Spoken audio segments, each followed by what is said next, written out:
The book of the genealogy of Jesus Christ, the son of David, the son of Abraham. Abraham was the father of Isaac, and Isaac the father of Jacob, and Jacob the father of Judah and his brothers, and Judah the father of Perez and Zerah by Tamar, and Perez the father of Hezron, and Hezron the father of Ram, and Ram the father of Amminadab, and Amminadab the father of Nahshon, and Nahshon the father of Salmon, I don't know, the father of Boaz by Rahab, and Boaz the father of Obed by Ruth, and Obed the father of Jesse, and Jesse the father of David the king.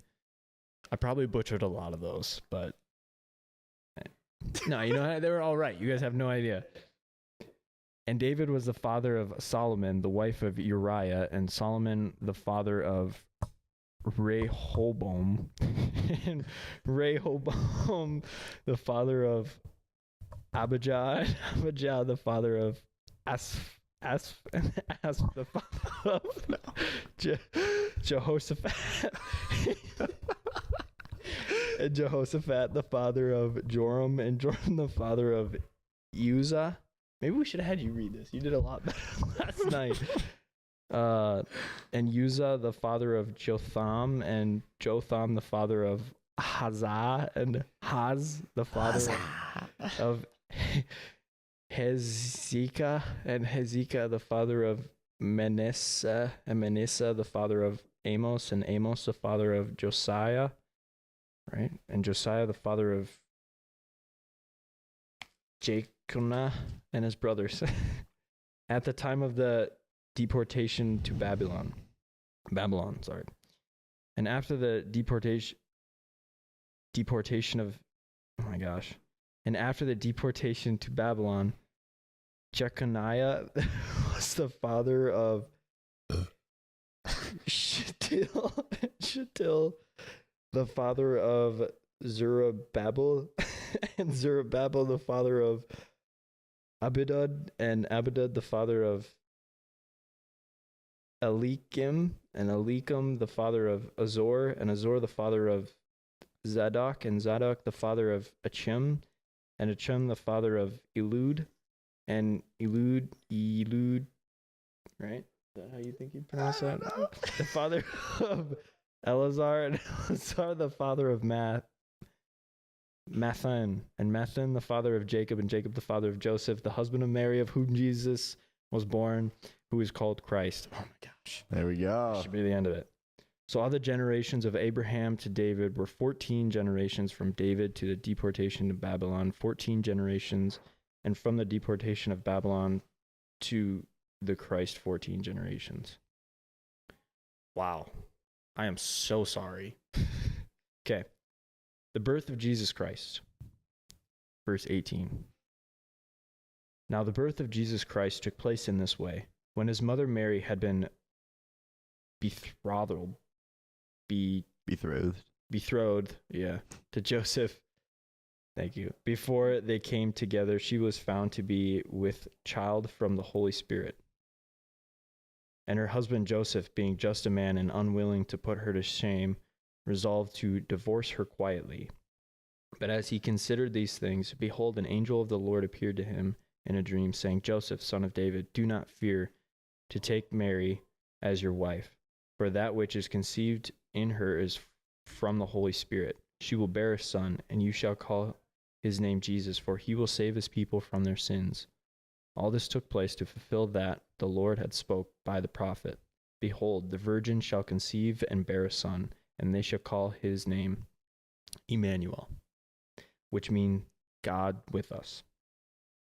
When Joseph woke from sleep, he did as the angel of the Lord commanded him. He took his wife, but knew her not until she had given birth to a son, and he called his name Jesus. Sweet. Do you want me to dive into chapter 2, or should we discuss chapter 1 first? Let's discuss chapter 1 first. Yeah, okay, yeah. Yeah, all right. So that was chapter 1. I apologize for the mispronunciation of many words. Yeah, I mean, kind of looking at, like, obviously there's a reason Matthew put the whole family tree on there, right? Mm-hmm. Like, yeah. Like, why do you think Matthew starts with the genealogy? Why do you think that was like so important to start with? Yeah, I think it's nice to just kind of know of where Jesus came from, but then it also kind of shows of how God can use, it doesn't matter where you come from in the imperfect lineage, like you had Boaz, Rahab. I think Rahab was a prostitute, I think. And then you had King David, who did his spiel, and then Solomon and all those people. It's like all these sinful things, God can still use that. It doesn't matter where you come from. Mm-hmm. Like the humility of it all too, of bringing Christ in that. And how God can just, it doesn't matter what, he can still use you. But what about you? Yeah, I think it's, like you said, just important to see that Jesus was it just proves that Jesus was the promised Messiah, and that it just fulfilled prophecies that Abraham and David, just tracking back that lineage back to Abraham and David just really fulfills the prophecy and just proves that Jesus is the Messiah right from the start, so that we know that, we see all the lineage, and now we can get into, all right, we know that he's the promised Messiah. We see that, we got that. Now we can move on and get the whole story. So I think that's probably, in my opinion, why he started with that. Yeah. Ordinary people with an extraordinary God. Yeah. Yeah. So, it can be used for anything. Like, we'll get into it more like later, but like all of his disciples, But. Yeah. And then I also want to point out verse 4.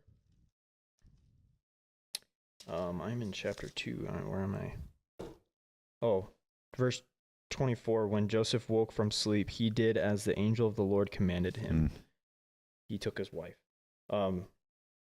Just the fact that Joseph obeyed God in that matter. I mean, what if he didn't? What if he would have divorced her, and then like what would have come from that? I don't know if she would have just had it, but because God used Joseph in a lot of things to speak to him later on about like leaving for like King Herod. Yeah, so if he didn't have that discernment, or I don't know, he probably, I don't know if he physically saw the angel or if it was a voice. I guess I don't know.